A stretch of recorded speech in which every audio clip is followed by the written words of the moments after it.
اس کے بعد حضرت حسن کی خلافت ہوئی 6 مہینے. لیکن اب جب جنگ کا معاملہ ہوا تو حضرت حسن نے دستبرداری اختیار کر لی، حضرت معاویہ کو تسلیم کر لیا. حضرت معاویہ صحابی ہیں، کاتب وحی ہیں، حضور کے برادر نسبتی ہیں، صالح ہیں. ام حبیبہ بہن ہے ان کی، جو حضور کی زوجہ محترمہ ہیں. ان کا مقام بہت بلند ہے، لیکن ہم انہیں خلفائے راشدین میں شامل نہیں کرتے، اس لیے کہ ان کا جو خلافت کو اختیار کرنا یا حکومت اختیار کرنا یہ قبائلی عصبیت کی بنیاد پر تھا، باہمی مشورے کی بنیاد پر. لیکن 20 سال تک ان کا دور حکومت ہے اور کوئی خون ریزی نہیں، کوئی غارت گری نہیں، کوئی اختلاف نہیں، کوئی بغاوت نہیں، کوئی جھگڑا نہیں. مدبر اس درجے کے تھے. اب آئیے آخری سٹیج آئی. حضرت معاویہ کو مشورہ دیا گیا. مغیرہ ابن شعبہ ایک بزرگ صحابی تھے کہ دیکھیے جناب امیر، مسلمانوں میں اختلاف ہوا، 4.5 سال 5 سال خانہ جنگی رہی. اب اگر پھر معاملہ آپ کے انتقال کے بعد ایسے ہی چھوٹ گیا تو اختلافات ہوں گے، جھگڑے ہوں گے، مختلف دعوے دار سامنے آئیں گے، جنگیں ہوں گی، پھر دوبارہ جو ہے فساد ہوگا. آپ کسی کو نامزد کر دیں، اور پھر مشورہ دیا اپنے بیٹے یزید کو نامزد کر دیا. حضرت معاویہ ریلیکٹنٹ رہے، لیکن اس کے بعد انہوں نے مان لیا اور فیصلہ کر دیا. یہاں میں چاہتا ہوں کہ بات سمجھ لیں اچھی طرح. اس معاملے میں اگر آپ حضرت معاویہ کی نیت پر شک کریں گے تو مجھے آپ کے ایمان پر شک ہو جائے گا. نیت پر نہیں، غلطی ہو سکتی. صحابی ہیں، نیت غلط نہیں تھی. نیت کیا تھی؟ اور میں سمجھتا ہوں 100% درست تھی کہ اب اتنا پانی گزر چکا ہے پل کے نیچے سے وقت کے دریا میں کہ بارے صحابہ سب رخصت ہو چکے. اب اکثریت 9 مسلموں کی ہے، عصبیتیں بھی ہیں، قبائلی عصبیتیں ختم تو نہیں ہوئی. لہذا جب تک کوئی قبائلی عصبیت پیچھے نہیں ہوگی حکومت کے، حکومت نہیں چل سکے. یہ ابن خلدون کا لفظ ہے، عصبیت، کوئی چیز جو جوڑے آپ کو. تو دینی عصبیت اب کمزور پڑ گئی ہے، اس لیے کہ حضور نے جن کو تربیت دی تھی وہ اب گئے، اکثر و بیشتر گئے. اب اگر ایسے ہی چھوڑ دیا گیا اور کوئی قبائلی عصبیت پشت پر نہ آئی تو پھر خانہ جنگی ہوگی. 5 سال تک ہوئی. اس بنا پر انہوں نے اسے صحیح سمجھا. آپ اختلاف کر سکتے ہیں، صحابہ کی رائے سے اختلاف ہو سکتا ہے، لیکن آپ ان کی نیت پر شک نہیں کر سکتے. بہرحال واقعہ کیا ہے تاریخی اعتبار سے کہ یہ 10ویں سال میں نامزد کر دیا یزید کو اپنے بعد خلیفہ کے لیے، ولی عہد. اس وقت تقریباً سب نے بات مان لی سوائے 5 افراد کے. وہ 5 افراد بہت اہم تھے، بہت اہم. ابو بکر اہم ترین آدمی تھے، ان کے بیٹے عبد الرحمن ابن ابو بکر. عمر نمبر 2 تھے، عبداللہ ابن عمر. زبیر عبداللہ ابن زبیر. عباس عبداللہ ابن عباس. اور حسین ابن علی. حضرت حسن کا انتقال ہو گیا. اہل تشیع کا کہنا یہ کہ زہر دیا گیا، واللہ عالم، میں کچھ نہیں کہہ سکتا. میں کوئی تاریخ کا محقق اس معنی میں نہیں، میں موٹی موٹی باتیں جانتا ہوں. بہرحال انتقال ہو گیا. 5 آدمیوں نے نہیں مانا. لیکن دیکھیے یہ تھی تدبر کی بات حضرت امیر معاویہ کی. کوئی دباؤ نہیں ڈالا، کوئی جبر نہیں کیا، کوئی کسی کو نقصان نہیں پہنچایا کہ نہیں مان رہے تو یہ کر دیں. نہیں، دیکھیں گے جب وقت آئے گا. جب وقت آیا حضرت معاویہ کے انتقال کے بعد، اب ایک صاحب جا چکے تھے، حضرت عبد الرحمن ابن ابی بکر فوت ہو چکے، اب 4 رہ گئے، 3 عبادلہ، عبداللہ ابن عمر، عبداللہ ابن عباس، عبداللہ ابن زبیر، ایک حسین ابن علی رضی اللہ تعالی عنہم اجمعین۔ جب بیعت ہو گئی یزید کی تو اب ان کے درمیان اختلاف ہوا۔ یہ بات اچھی طرح سمجھ لیجئے، تاریخی حقائق، موٹے حقائق کو چھوڑ کر باریکیوں میں جب پڑھتے ہیں تو معاملہ غلط ہو جاتا ہے۔ موٹے حقائق کو سمجھیں، جیسے کہتے ہیں میکرو اکنامکس اور مائکرو اکنامکس، میکرو ہسٹری جو ہے، 2 ایک طرف ہو گئے، 2 ایک طرف ہو گئے۔ عبداللہ ابن عباس کی رائے ہوئی کہ اگرچہ یہ غلط کام ہوا ہے، یہ قیصر و کسریٰ کی سنت پر عمل ہو رہا ہے، لیکن یہ ایسی بڑی بات نہیں ہے کہ خوریزی شروع کر دی جائے اور امن و امان ختم ہو۔ یہی بات عبداللہ ابن عمر کی ہو گئی، یہ 2 تو ایک یکجا ہو گئے۔ مصلحت کہہ لیں، جو بھی سمجھے، لیکن نیت پر حملہ نہیں کر سکیں گے آپ۔ دیانتاً انہوں نے یہ سمجھا کہ اب جب کہ ہو گیا معاملہ تو ٹھیک ہے۔ حرام مطلق تو کہیں نہیں لکھا ہوا قرآن کے اندر کہ بیٹا نہیں ہو سکتا، کہیں نہیں لکھا ہوا۔ بہرحال ان 2 کی رائے یہ ہوئی کہ اگرچہ کام غلط ہے لیکن اتنا غلط نہیں ہے کہ اس کو چیلنج کیا جائے اور اس سے جو ہے خانہ جنگی شروع ہو جائے اور فساد شروع ہو جائے۔ 2 کی رائے یہ ہوئی کہ نہیں، we have to challenge it come what میں۔ عبداللہ ابن زبیر، حسین ابن علی رضی اللہ تعالی عنہما یا عنہم، تو یہ 2 علیحدہ۔ ان 2 میں اب اختلاف ہوا۔ عبداللہ ابن زبیر کی رائے یہ تھی کہ یہی مقیم رہو مکے میں، حجاز میں، مکے اور مدینے میں، یہاں سے ریزسٹنس موومنٹ ہم شروع کریں گے، کیونکہ یزید کی خلافت تو دمشق میں تھی، بہت دور۔ حضرت حسین کو خطوط آ رہے تھے کوفے سے، کوفہ حضرت علی کا صدر مقام رہا تھا، اور جن سبائیوں نے فتنہ پیدا کیا تھا حضرت عثمان کے خلاف وہ بھی وہیں آباد تھے۔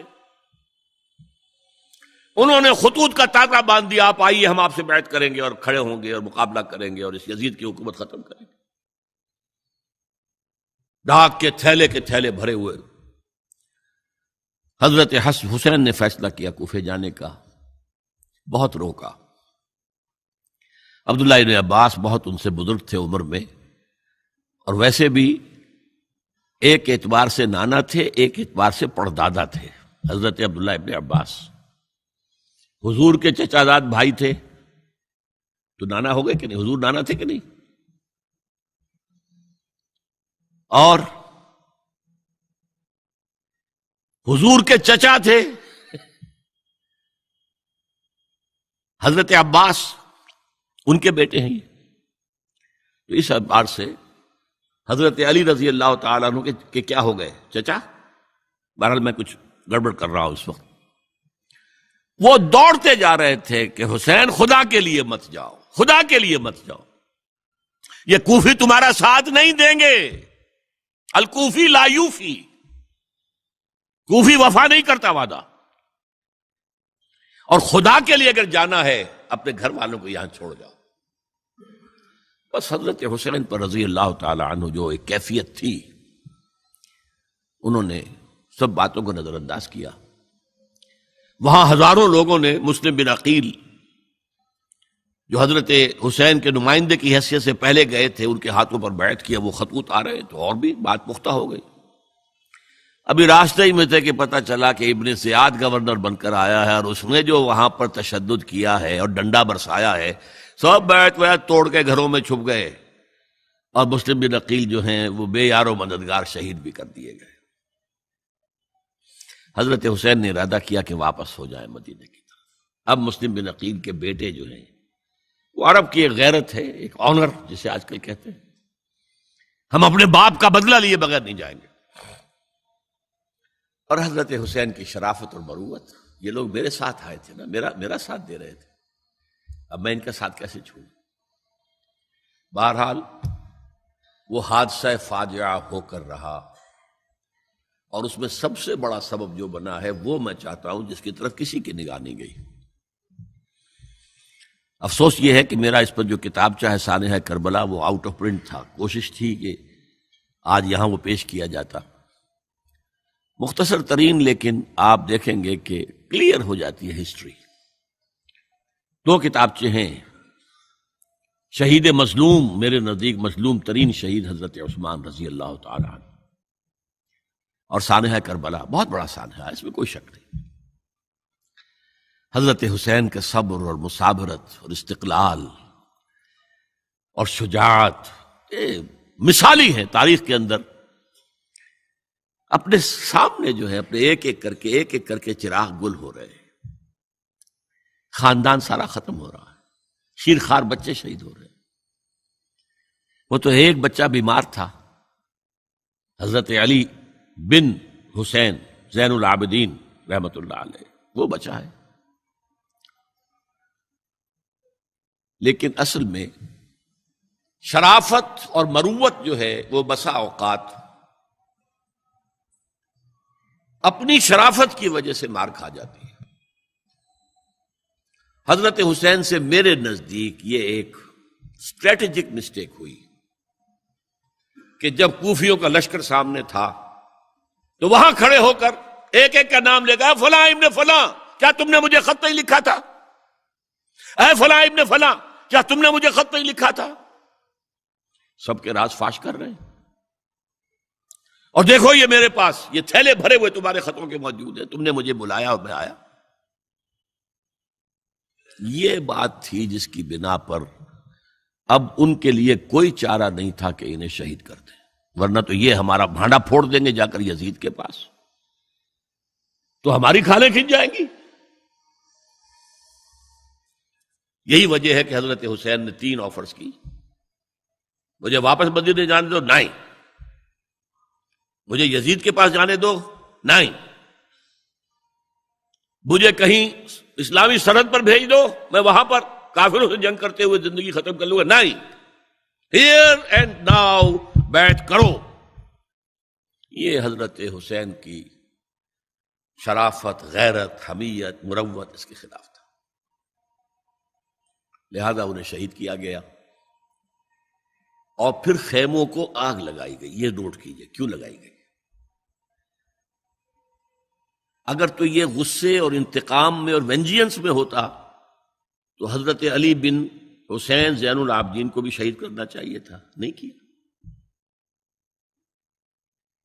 اگر یہ اس طرح کا معاملہ ہوتا تو خواتین کی بے حرمتی ہوتی، نہیں ہوئی۔ یہ خیمے کیوں جلائے؟ تاکہ وہ جو ایویڈنس ہے وہ ختم ہو جائے، ہمارے خلاف یہ جو ڈاکومنٹری پروف لیے پھر رہے ہیں،